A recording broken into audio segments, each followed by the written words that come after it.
This is my Cub Cadet XT2 mower. It has exceeded all of my expectations in the 18 months I've had it. But being a nitpicky person, I can always find room for improvement. So I want to talk about a few of the things I've changed. The first one is, if you'll notice on the deck, I have the wide deck wheels, front and back. When you buy the mower new, I don't know if you can see in this illustration, it has some skinny wheels on the back of the deck. And while they go over terrain fine, they have sharp edges to them rather than sort of being beveled on the edges like these wheels are. And I found that they hung up on my sidewalk and patio and other areas when I would be going parallel to that surface. The wheels would sort of hang on the edge of the concrete and kind of push the deck over rather than riding up over the concrete. And so I swapped out to the wide wheels front and back, and the mower does a much better job now when I get near curbs. So it's an inexpensive upgrade that really helps out quite a bit.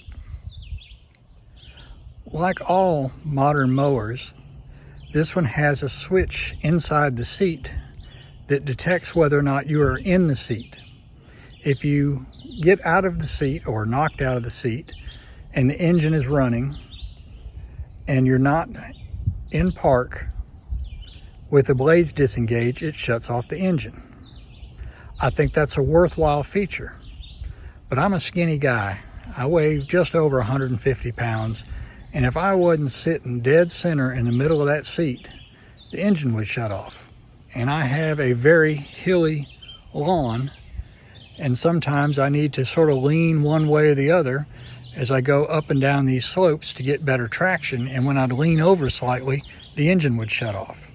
So I wanted to dial back the sensitivity of that seat switch without disabling it completely.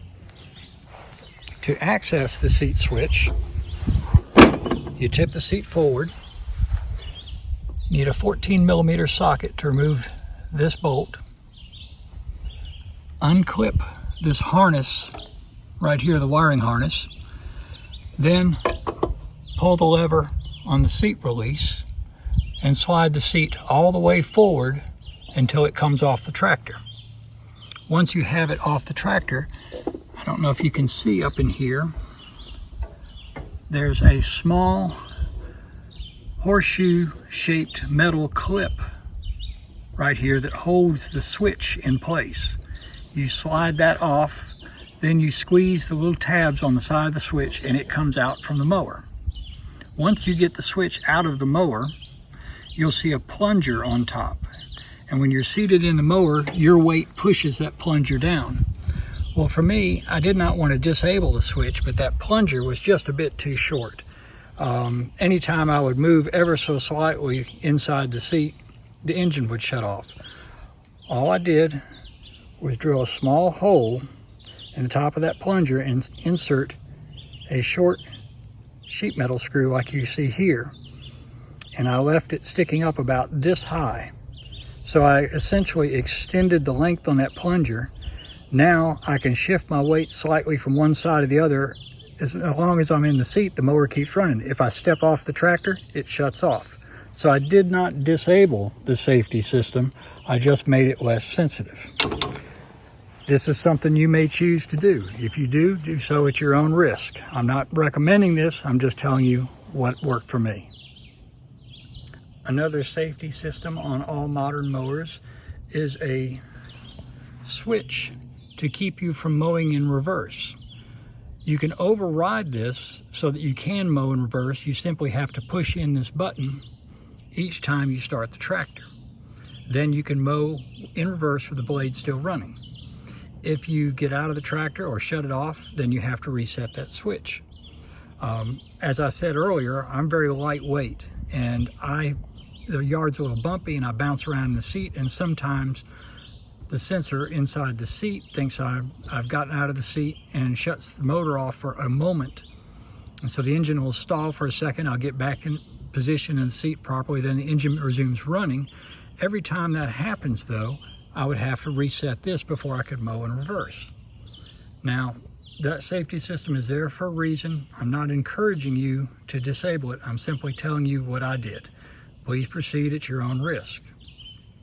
Now, we don't have any pets, we don't have any children, there's nobody that's going to be walking around the yard when I'm mowing the yard, so I took it upon myself to completely disable the reverse lockout switch. Again, I'm not recommending you do this, but it's a simple thing to do should you choose to do so. When you look underneath the seat area, underneath the battery on the transmission, there's a short wiring harness. One end of this wiring harness connects to a reverse safety switch on the transmission. You can see where that is by simply engaging the reverse lever, and you'll see where part of the reverse mechanism comes into contact with the switch. So this plugs into the switch, the other end plugs into the tractor's wiring harness. Remove this wire, and now you can mow in reverse. Again, I don't recommend it. It's simply something I chose to do. Like virtually every other lawnmower with a hydrostatic transmission, this comes equipped with a TuffTorq K46 transaxle. Now, TuffTorq's official stance on this is that it is factory sealed and requires no service for the life of the tractor. However, I started having problems with the TuffTorq hydrostatic transaxle on my previous mower to the point that the mower would no longer move forward or backward. I found on the internet that some folks were able to resurrect that transaxle by putting fresh fluid in it. As I say, TuffTorq says you don't need to do that. Well, I popped off the fill plug, drained the old oil out of my previous mower's transmission. The oil looked like gray metallic paint. It had so much metal particles in it. I drained it, refilled it with fresh oil, and the transmission began working again. I got several more years out of that transaxle. Eventually, the engine block on that mower cracked, and I just sold it for scrap. But I couldn't help but wonder, after having the transmission fail and refill it with fresh fluid and resurrecting it, the transmission was very jerky and noisy. So it seemed to me that regular fluid replacement on the transmission would be a good idea. Now, if you go to TuffTorq's website, they will say that it does not require any service for the life of the tractor. But if you dig down a little deeper and get down into the manuals and literature that's there for people who service the transmissions, there it says if you replace the fluid after 50 hours and every 200 hours thereafter, you can double the life of the transaxle. That seems like a pretty good idea to me. So the standard oil that comes in this K46 transaxle is 10W30 standard motor oil. What they recommend replacing it with is 5W50 synthetic, or in the case of the Cub Cadet, they make their own branded transaxle fluid, which, as you can see, is a synthetic. In order to maintain the warranty on the transaxle and on the tractor, I decided to replace it myself, but make sure to use only the Cub Cadet fluid. There are instructions on the internet showing you how to remove the transaxle. You turn it upside down, unfortunately there's no drain plug on it, and refill it, and then there's a procedure for bleeding all of the air out of the system.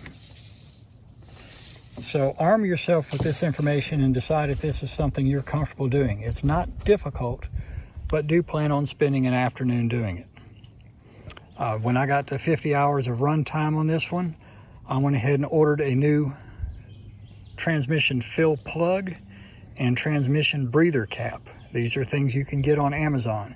You have to pry these out to drain and refill the transmission, and the pieces are only $8 a piece. It didn't seem like worth taking the risk to try to reuse them. I just decided to get new ones.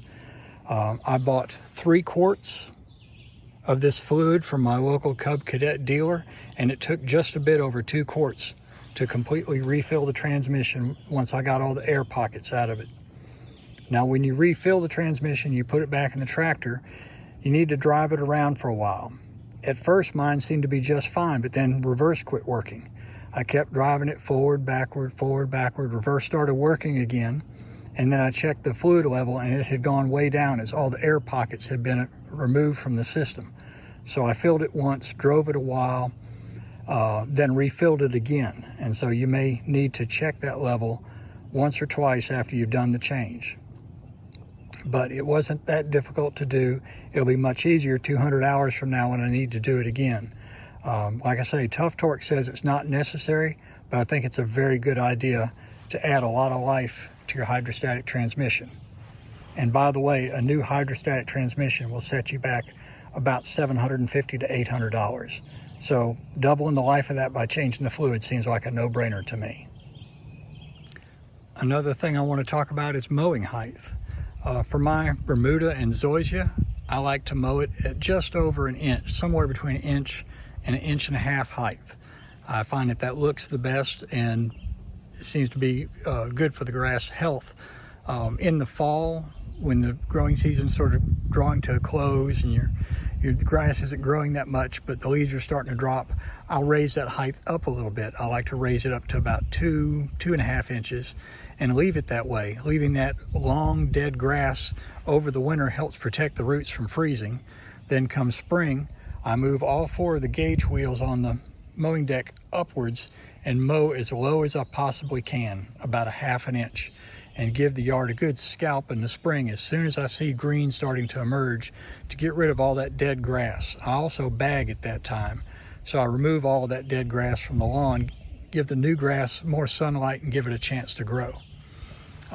In order to keep up with my settings, I put a couple of zip ties here and here to remind me where to set the mower for my regular mowing. So that setting right there is my regular mow height. In the spring when I scalp, I'll drop down to here. In the fall, I'll go up 1 or 2 notches. But just a couple of zip ties help me keep track of the mowing height. Another thing that's very important is to keep the air pressure in your tires correct. If your air pressure is higher or lower on one side, it can cause an uneven cut. I went ahead and made a sticker and put here under the hood to help me keep up with it. I found that 8 psi in the rear and 12 in the front gives a nice even cut, and a little bit lower than maximum pressure helps with the traction quite a bit. I also recommend check your air cleaner more frequently than what they recommend, particularly if you're bagging.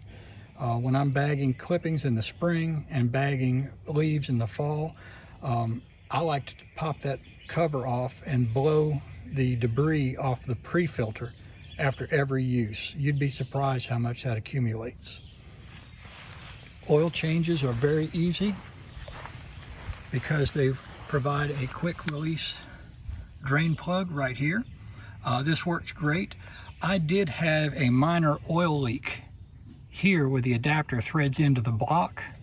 I removed this entire adapter, wrapped a little bit more Teflon tape around there than what they had on there originally, and reinstalled it, and I've not had any leaks or any other problems. Just a reminder while I'm down here, some people like to try to grease those gears for the steering.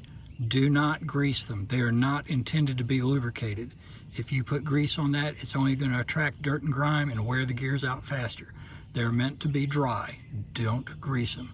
You only grease the grease points on the axle and on the 2 front wheel bearings. And that's the only grease points you need to fool with.